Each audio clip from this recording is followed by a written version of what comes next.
Hi, my name is Alicia Swart. I head up risk and opportunity management for the Africa portfolio for Turner & Townsend. I studied construction management at the University of Pretoria. Thereafter, I went to London for about 2.5 years in the construction field. I started with an organization called Harris, where I was actually in the project management career path. The company that I worked for at that specific stage decided that if you want to become a project manager, you need to spend your time within the different disciplines. And one of the first disciplines that they decided to rotate me into is risk and change management. And that's kind of how I fell into it. I decided that it's something that interests me purely because I get to know everything about business and the construction at that specific stage. So the project that they put me on was the Terminal 5 project for Heathrow. So it was quite a significant project. And I was thrown into the deep end, but I enjoyed it. We then decided to come back to South Africa. As part of the homecoming revolution, we decided to come back to South Africa. And Eskom at that stage decided to make me an offer to come back to South Africa. I then joined Eskom as under the capital division. So those are the guys that are responsible for building all of the capital programs in Eskom's portfolio, so all the Medupis, Kusilis, etc.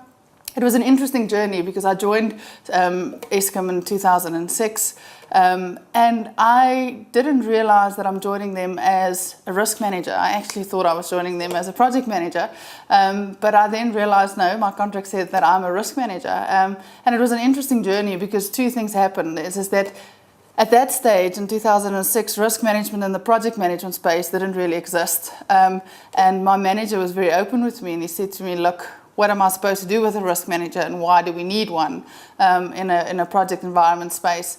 And I really had to start thinking about why do I want to do risk management, because it's not just something that I do to get a paycheck, but what is the contribution that you're going to make, not just to Eskom, but to as a country taking on a build program of this nature. And I had to start by building a business case for why we need risk management in the project environment. And the challenge at that stage is that in South Africa, like I said, there was very few case studies around risk management. So we had to start risk management literally in the project space from scratch. We had to start a business unit. We had to start getting people and risk practitioners that didn't exist at that point. So we had to go and look at people and recruit people and say to them, guys, we had to sell risk management basically to them and say, do you want to specialize in something that doesn't really exist from a project perspective? And it was quite a journey. It was an interesting journey and a challenging journey. But the reality of it is that it was also one of the journeys that crafted quite a bit of my depth of where I am and why I like risk management at this point. I think at that point in time, I realized that risk management is not just about risk registers and it's not just about filling in, from a compliance perspective, but it is actually around creating opportunities for the people that you work with and for the organizations that you work with to make proper business-informed decisions.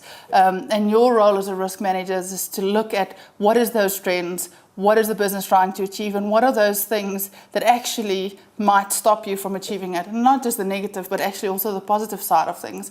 And I started thinking about how do you, as a practitioner or a risk manager at that stage, influence decision-making, not just on a governance level, but also on a management level around how you deal with projects, how do you prioritize, how do you manage the projects going forward, and how do you do it in a proactive manner so that you don't end up in a crisis management space all the time.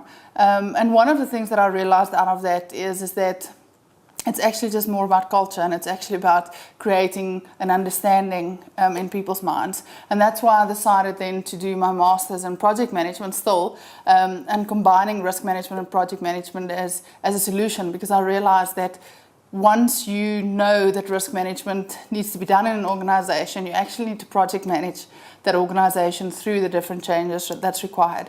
So at that stage, I moved to Eskom Corporate. So I joined the group risk department for Eskom.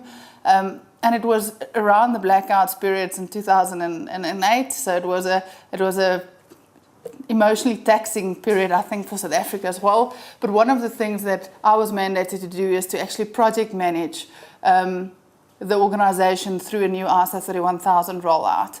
So that was quite a challenge, and I worked with I had a very good team, and we developed quite a significant a significant solution that again was quite new in the context of South Africa.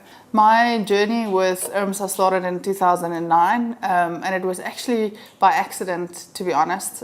We went to an IRMSA dinner, and at that point I realized the importance of what an industry institution is supposed to do for this country, thinking about the context of where we are from a risk management perspective, knowing that what I was going through at that point is that from a project perspective, there wasn't any guidance, etc. And I was desperately looking as a new risk manager in South Africa, looking for guidance on where do we go? How do we do it? How do we do it the South African way? Because I was coming from a London perspective and a British perspective, I knew how they did it, but that doesn't necessarily mean that it's always applicable to South Africa. So I was desperately in need of some guidance in South Africa.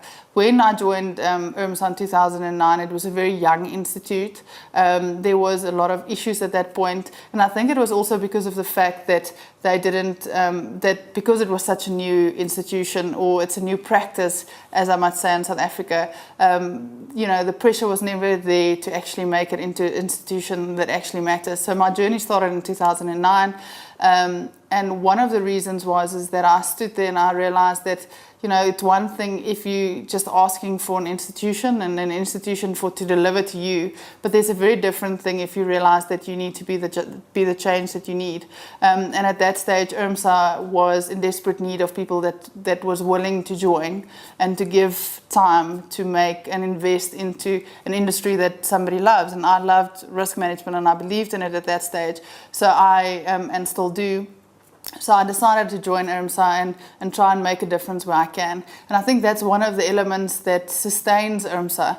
I think everybody that's involved with IRMSA at this stage gives freely and gives because they're passionate about it, because the institution is just as good as their management and the people that gets involved. And I think that's one of the things that I've always said, and even if I have conversations with students, I say to the guys, get involved in some way or another and take some ownership of your institution, because effectively it is your institution.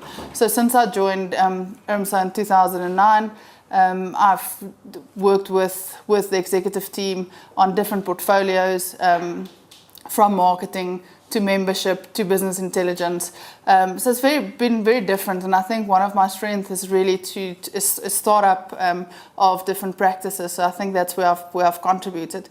And I think, like I said, I think if you look at where I started with IRMSA and where IRMSA is now, through passionate people and contributions from different people, IRMSA has grown into an institution that actually cares about, the industry that we're in, and that wants to contribute and make it a success. And IRMSA is establishing itself in such a way that when you guys are coming through as the future of risk management in South Africa, that the infrastructure that you need to be the best that you can be will be there.